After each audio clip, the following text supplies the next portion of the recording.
नमस्ते दोस्तों। आजकल प्रेगनेंसी में स्त्रियों को एक बहुत ज़्यादा प्रॉब्लम सताने लग गई है, वो है जेस्टेशनल डायबिटीज़।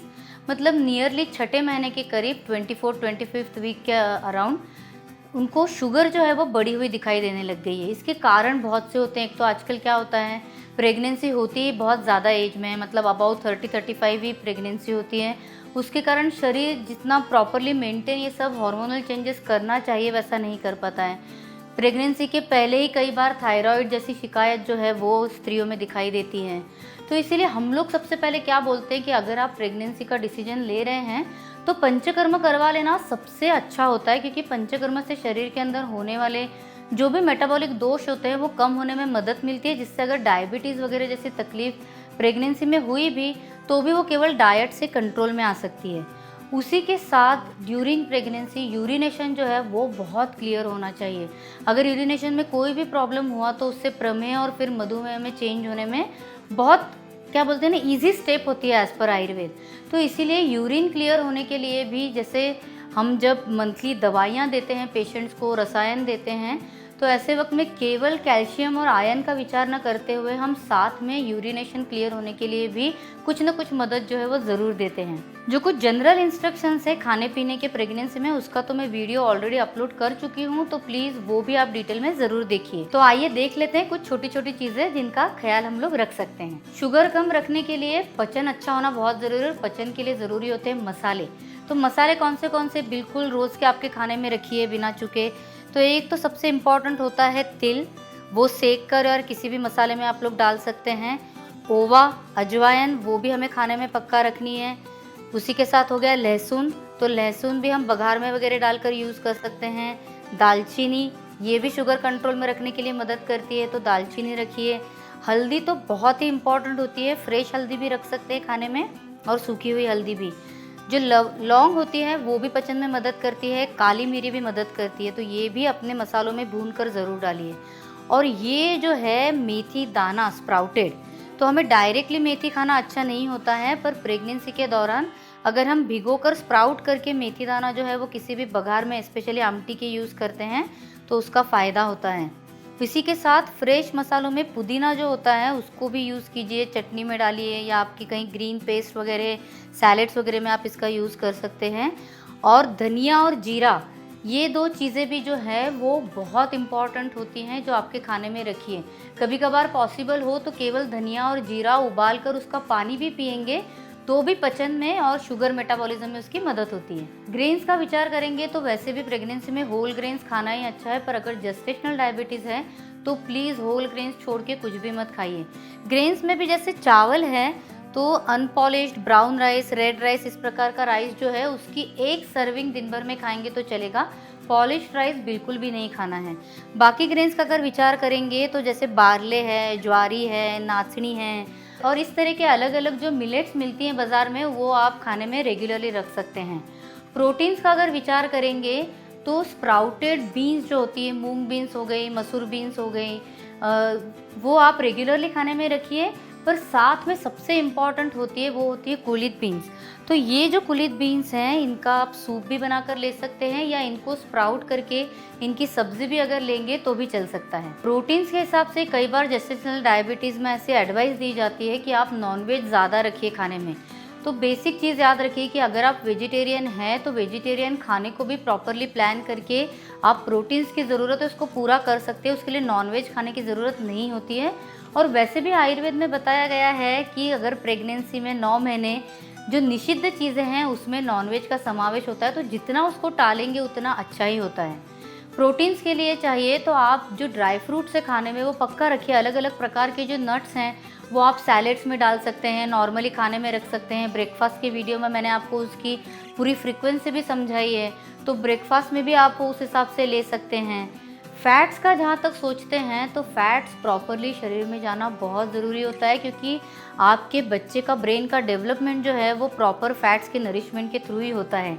इसीलिए घर का बनाया हुआ जो आयुर्वेदिक घी होता है, या आप चाहें तो संतुलन से भी घी ले सकते हैं, तो उस प्रकार का गाय का घी जो है खाने में ज़रूर रखिए। आपके चावल के ऊपर डालिए, आपकी भाकरी के ऊपर डालिए, तो जो रूटीन है आपका उसमें बघार भी जो है वो भी आप चाहें तो घी में दे सकते हैं। खाने में ग्रीन सब्जियां, फ्रेश सब्जियां बहुत रखिएगा।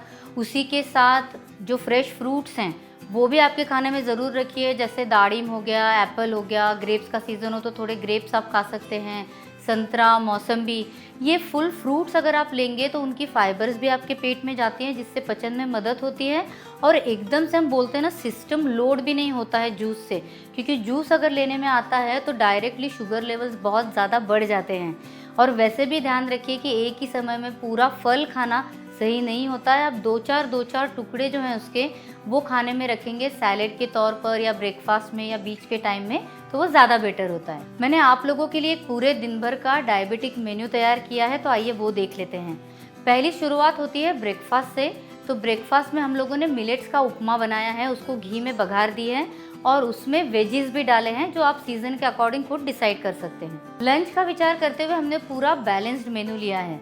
तो सबसे पहले तो देखिए यहाँ पे रक्ती राइस है, जिसको बनाने के पहले हमने लोहे की कढ़ाई में सेक कर गर्म पानी के साथ पकाया है। उसके बाद यहाँ आपको दिख रहा है पालक की सब्जी, जिसको हमने लहसुन के साथ बघार दी है। यहाँ आपको दिख रही है शेवगा, मतलब जिसको मोरिंगा बोला जाता है, जो डायबिटीज़ में भी बहुत अच्छी होती है और यूरिनेशन के लिए भी बहुत अच्छी मानी जाती है और स्पेशली ग्रीन वेजिटेबल्स में इसका समावेश होता है।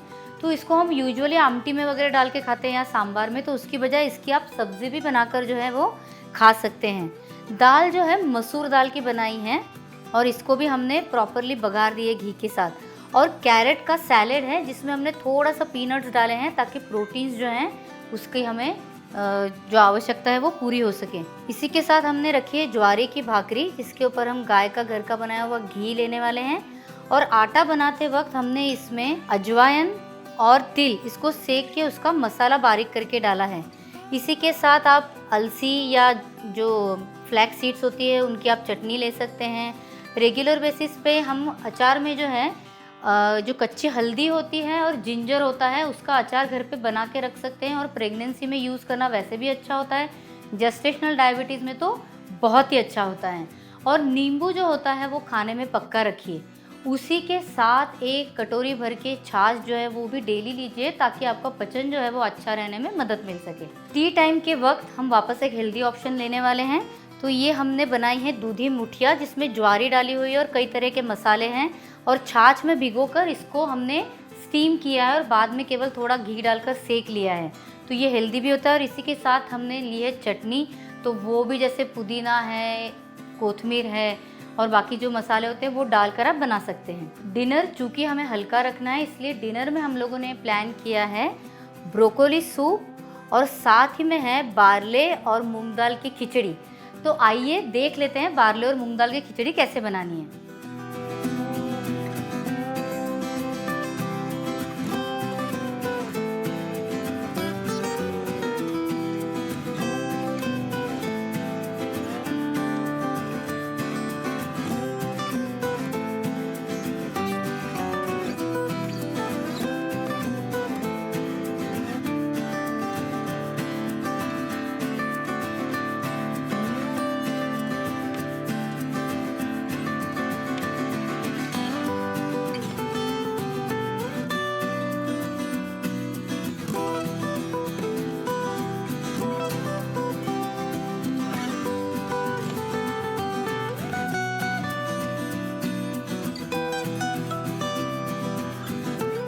साथ ही में किसी भी खाने के बाद आप मुख शुद्धि के लिए खा सकते हैं अजवाइन, तिल, सूखा हुआ खोपरा और सेंधा नमक।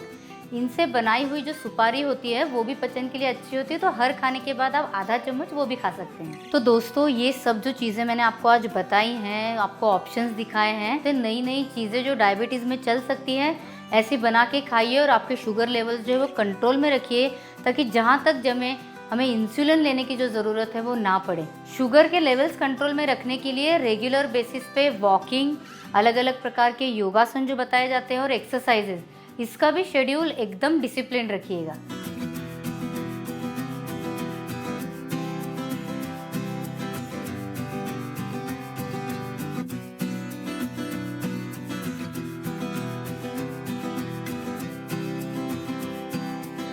तो आगे भी ऐसे ही अलग अलग विषय हम लाते रहेंगे।